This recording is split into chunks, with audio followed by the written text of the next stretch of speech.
J'attendais rien de ce film, mais 95% des gens disaient que c'était incroyable. Franchement, il est ok, il est pas si incroyable, il est bien. Me faites pas dire ce que j'ai pas dit, il est bien, il est pas nul, il est bien, quoi, il est ok. Mais c'est le générique, truc de dingue.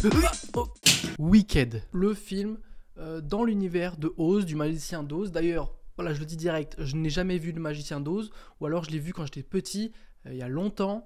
Donc j'ai des vagues souvenirs, je connais évidemment l'histoire, je connais les bottes rouges, je connais le passage doré, je connais le lion, il y avait un robot je crois et un mec épouvantail, et à la fin un jette de l'eau et la sorcière elle meurt, et c'est une méchante sorcière, ça je m'en rappelle, mais l'univers en soi je le connais pas forcément. Je connais pas trop l'univers, mais il y a des clins d'œil dans ce film au magicien d'Oz, et j'ai su les voir, donc peut-être que si vous êtes fan de l'univers, vous voyez encore plus de clins d'œil, n'hésitez pas à me le dire en commentaire, comme ça, en fait je trouve ça intéressant les clins d'œil, j'aime beaucoup les clins d'œil, des petits easter eggs, tout ça j'aime bien, comme tout le monde je pense, mais voilà. Plus sérieusement, parlant du film, il est pas beau.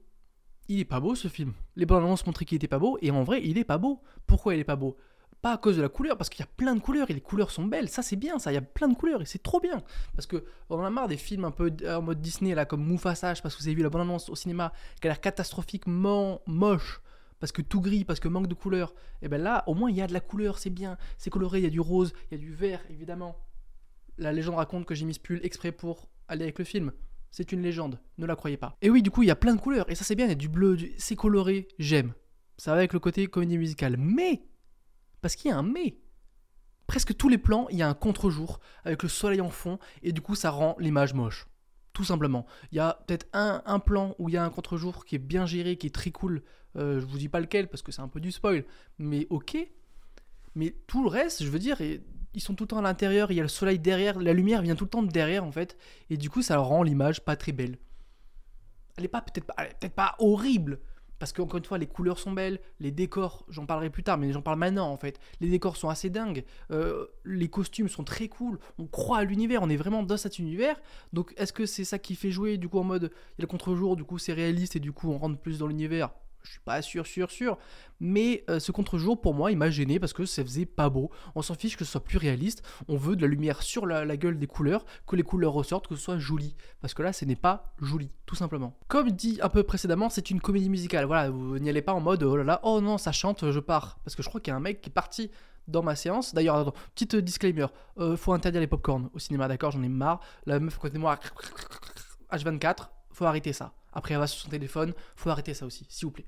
Enfin bref, donc oui, c'est une comédie musicale. Les musiques sont très cool. Ils arrivent pas tous d'affilée, ils arrivent au bon moment. On sait pas trop, mais c'est assez. C'est franchement, le côté comédie musicale marche, fonctionne, les musiques sont bien. Et bon, il y a Ariana Grande qui chante, donc évidemment. Et même l'autre actrice, je n'ai pas son nom, je m'en excuse. Mais chante aussi très bien. Tout le monde chante très bien. Heureusement, c'est une comédie musicale. Et ça fonctionne. Ce côté-là, il fonctionne. En plus, les sont cool. Le nombre de personnes qu'il y a à chaque fois dans les plans, c'est cool. Ça fait vivre le truc, ça fait vivre la chanson, c'est très bien. Il y a même à un moment donné où on peut appeler ça une comédie musicale. Enfin, un moment musical où il n'y a pas de musique, et là vous vous dites mais qu'est-ce qu'il me raconte? Franchement on pourrait faire un dossier je pense, parce que là je suis dans les dossiers en ce moment pardon, sur cette scène, parce qu'il y a une scène qui est très importante pour le film, qui est très importante pour la relation des deux personnages, qui est très importante pour la suite, etc., où il n'y a pas de musique, mais c'est comme si c'était une scène de comédie musicale sans musique.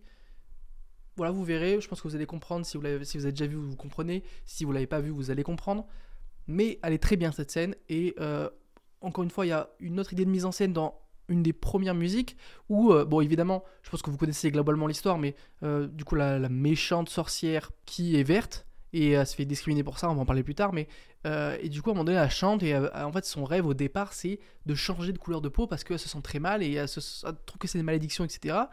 Et dans la mise en scène, et à un moment donné sa couleur de peau change un peu, mais elle change pas vraiment, et je crois que c'est un effet pratique, c'est pas un truc rajouté au montage, et ça c'était génial. C'était génial, ça, je l'ai vu ça, j'ai fait waouh, c'est intelligent, ça marche, c'est en accord avec le personnage, c'est en accord avec le film, tout est bien, et franchement ça c'était génial, vraiment ça pour le coup c'est 10 sur 10. C'est un peu l'histoire vue par la méchante, encore une fois entre guillemets. Le film commence à la fin du Magicien d'Oz, quand la méchante sorcière est morte. La méchante sorcière de l'Ouest est morte, voilà, il y a une petite mise en contexte, et après on voit le chapeau on explique que c'est une petite fille qui a jeté un seau d'eau, etc. La fin du Magicien d'Oz. Moi, si vous avez jamais vu le Magicien d'Oz, un peu comme moi, mais que vous connaissez pas du tout l'histoire, et vous dites « Oh là là, tu m'as spoilé le Magicien d'Oz !» Vous voulez que je vous dise quand il est sorti, le Magicien d'Oz? Non, voilà. On n'était pas nés, d'accord. Là, je pense que 90% des gens qui regardent cette vidéo n'étaient pas nés quand le Magicien d'Oz est sorti. Alors bon, d'accord. Merci. Donc oui, on reprend là et il y a le personnage d'Ariana Grande qui arrive, blablabla. Tout le monde est content, la méchante est morte. Et on lui demande, mais est-ce qu'il paraît tu la connaissais toi, la méchante et t'étais même son amie? Non, raconte-nous. Et en fait, du coup, le film c'est le personnage d'Ariana Grande, du coup c'est Galinda, qui nous raconte l'histoire de Elphaba, donc la sorcière de l'Ouest. Et je trouve ça cool en fait. Pas le début, tout ça, ça on s'en fiche en vrai.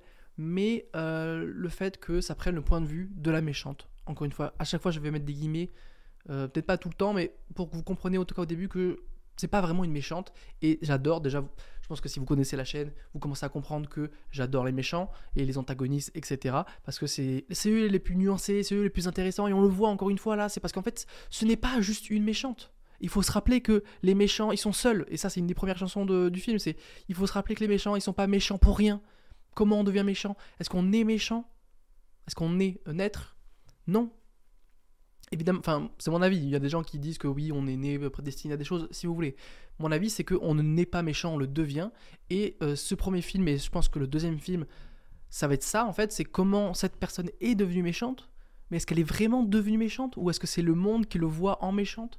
Ça aussi, c'est très intéressant parce que c'est une des seules personnes nuancées du film. Parce que le monde entier n'est pas nuancé, le monde entier est tout superficiel. C'est un peu ça qui dénonce aussi le film, c'est un monde superficiel où la beauté compte le plus, où je sais pas trop comment expliquer, mais ça reflète beaucoup notre monde à nous en fait, et ça confronte, ça dénonce évidemment le racisme, ça dénonce aussi la lutte. Enfin, ça dénonce pas la lutte pour les animaux, mais ça va pour la lutte pour les animaux, ça en parle parce que, comme vu dans la bonne annonce, il y a cette histoire des animaux qui parlent, qu'il faut faire taire. Pourquoi? On ne sait pas vraiment.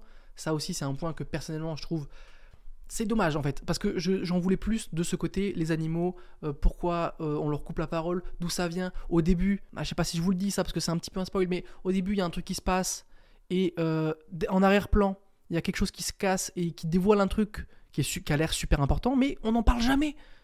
On n'en parle jamais, ça m'a trop tendu parce que je l'ai vu, cette espèce de clin d'œil, je me suis dit, bah tout le monde va en parler de ça, ça se voit. Et non, personne n'en parle.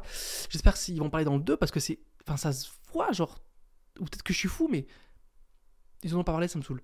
Mais donc ouais, le côté animaux qui se font taire, etc., qui se font chasser, qui se font mettre dans des cages, etc., qu'il faut pas laisser parler, pourquoi? Or, le racisme et la débilité humaine, et comment on dit le racisme pour les animaux, je sais pas trop. Pourquoi, genre? Et je trouve que ça, c'était pas assez exploité dans le film, et j'ai trouvé ça dommage, mais d'un côté, c'est une partie 1.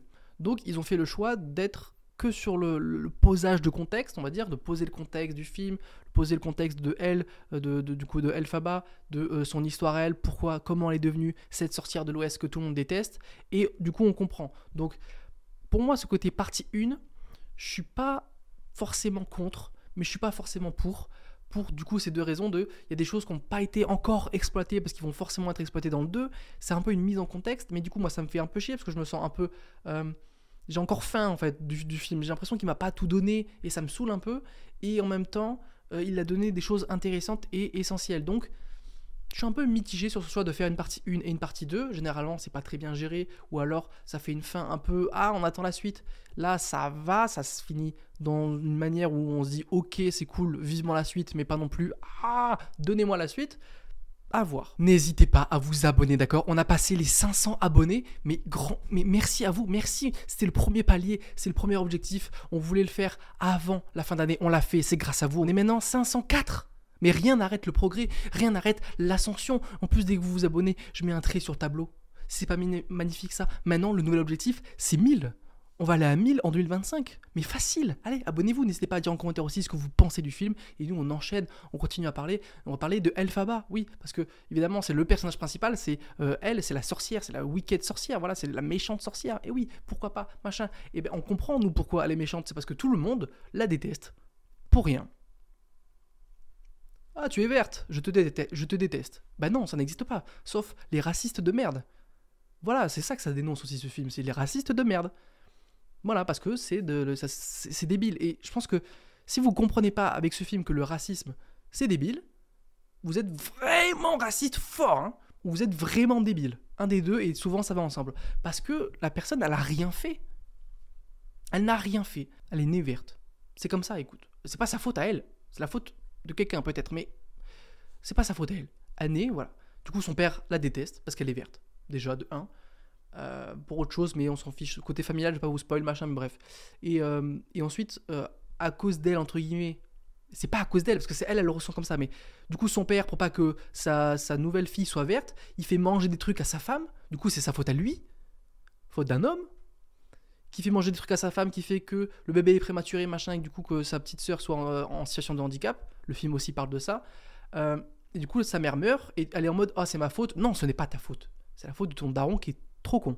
Bref. Et ensuite, elle est juste verte, et tout le monde la déteste parce qu'elle est verte. Tout le monde la harcèle. On voit vraiment du harcèlement de but en blanc, j'ai envie de dire. Voilà, de rat à zèbre, il y a du harcèlement. De rat à zèbre, il y a du racisme. Et ce film dénonce ça, évidemment. En parle évidemment, et le fait bien parce que c'est horrible. De notre point de vue, on comprend pas. Enfin, je veux dire, on comprend parce qu'on connaît les humains. Malheureusement, le racisme, ça existe. Et voilà. Mais pourquoi il la déteste? Je veux dire, elle est juste verte, les gars. Elle est juste verte. Arrêtez d'être débile, s'il vous plaît. Et du coup, tu comprends que toute sa vie, elle a été détestée. Du coup, elle se déteste elle-même. Et petit à petit, la relation avec le personnage d'Ariana Grande et Glinda, au début, se déteste comme tout le monde le déteste. Et petit geste par petit geste, ils vont se rapprocher et elle va se dire « Ah mais tu es verte, mais tu n'es pas horrible en fait, tu es une vraie personne. Tu es comme moi, mais verte, bah oui, t'es décès. » Et du coup, ça c'est génial parce que du coup, leur relation va faire que Elphaba va prendre un plus de confiance en elle, elle va comprendre qu'elle peut être autre chose peut-être et qu'elle va s'accepter petit à petit et ça c'est génial. Et le monde va peut-être l'accepter aussi, mais le monde l'accepte soit pour ses capacités hors normes, donc pas vraiment pour elle, soit parce que une femme blanche l'accepte. Vous voyez ce que je veux dire? Genre le monde n'est pas prêt encore, le monde est raciste de malade et superficiel, et encore une fois c'est ça que ça dénonce, et ça le fait bien, et ça nous met du coup du côté de la méchante est la personne qui est normale, alors que tous les autres qui sont censés être normaux dans cette société de Oz sont clairement pas normaux. Je veux dire, ils enferment des animaux dans des cages pour aucune raison, ils les empêchent de parler pour aucune raison, t'es verte, t'es nulle pour aucune raison, oh là là, toi t'es trop belle, t'es machin superficiel. C'est horrible. Voilà, ça m'a tendu un peu de regarder ça parce que ça me rendait fou que les humains soient aussi bêtes, mais c'est notre monde aussi. Et du coup, oui, ce côté persécuté de Elphaba va faire que, j'espère que c'est Elphaba depuis tout à l'heure parce que sinon je dis n'importe quoi, mais je crois que c'est ça, hein. Pour une fois je retiens un nom, qui va faire qu'elle va s'attacher à la lutte des animaux, ce qui est logique parce qu'elle se reconnaît en eux, mais encore une fois, c'est pas assez exploité à mon goût dans ce film. J'espère dans le 2, d'ailleurs, je pense sincèrement que le 2 sera meilleur. Celui-là, il était bien, j'ai bien aimé. Mais je pense que le 2 sera meilleur parce que ça sera dans le dur. C'est bon, là on a la mise en contexte, on comprend les personnages, on sait d'où ils viennent, machin, pourquoi, machin, hop, la corruption, le machin, l'État qui nous contrôle, mais qui fait, en fait, c'est pas lui, machin, on s'en fiche. Bah le 2 sera meilleur, je pense, j'espère, et il sera plus joli. Arrêtez les contre-jours, je vous en supplie. J'aimerais finir sur un truc. À quoi servent ces films? Et c'est un peu paradoxal parce que d'un côté je suis d'accord et d'un côté je suis pas d'accord. Mais vous allez voir. C'est une question que je vous pose, donc n'hésitez pas à me répondre en commentaire. Genre, on sait qu'elle meurt. C'est pas un spoil. Magicien d'Oz, pareil, ça fait 100 ans que ça existe. Peut-être plus, peut-être moins, on s'en fiche. Mais je veux dire, on sait qu'elle meurt à la fin, et on le dit même au début du film, elle meurt, tout le monde la déteste. Qu'est-ce qui est intéressant alors de raconter son histoire? Est-ce que c'est voir autrement le monde, voir autrement les méchants? Encore une fois, entre guillemets, parce que c'est pas une méchante, c'est une méchante, pas une méchante d'après qui, bon, voilà. Du coup, voir son histoire, voir son point de vue. Donc on va s'attacher à elle, du coup on va remettre en question. Est-ce que c'est remettre en question notre façon de penser? Possiblement. En tout cas, je pense que ça peut bien le faire. J'espère que si vous regardez ce film et que vous êtes raciste, déjà arrêtez. Mais est-ce que prenez conscience en fait que c'est débile et que vous créez des monstres? Vous voyez ce que je veux dire? Est-ce que c'est vous les monstres? Tout simplement. Et ouais, donc à quoi ça sert? Notre remise en question aussi sur le personnage de sorcière, qui est assez misogyne quand on y pense. C'est des femmes méchantes. Et souvent, quand on creuse dans les origines et même les écritures, là, comme on le voit là, c'est des femmes persécutées par le monde, par la société, tout simplement, par le patriarcat généralement, etc. Et là, c'est en plus le racisme, etc., qui au final deviennent des méchantes sorcières pour tout le monde, parce que l'État, pour le coup, là, je fais comme si c'était dans notre monde, mais pour Oz, c'est du coup le magicien d'Oz et les gens de la cité d'Emeraude qui dit « Oh, c'est elle la méchante, c'est elle la malveillance, regardez, elle est moche, elle est verte, c'est le vert, c'est pas beau, machin. » D'accord? La cité d'Emeraude, elle est toute verte. et vous aimez pas cette personne-là qui est verte, alors que votre cité adorée, elle est verte. Vous voyez la débilité des gens? Et du coup, c'est génial. Moi, j'aime bien. Je sais plus ce que je disais de base, mais je pense que je vais m'arrêter là de toute façon.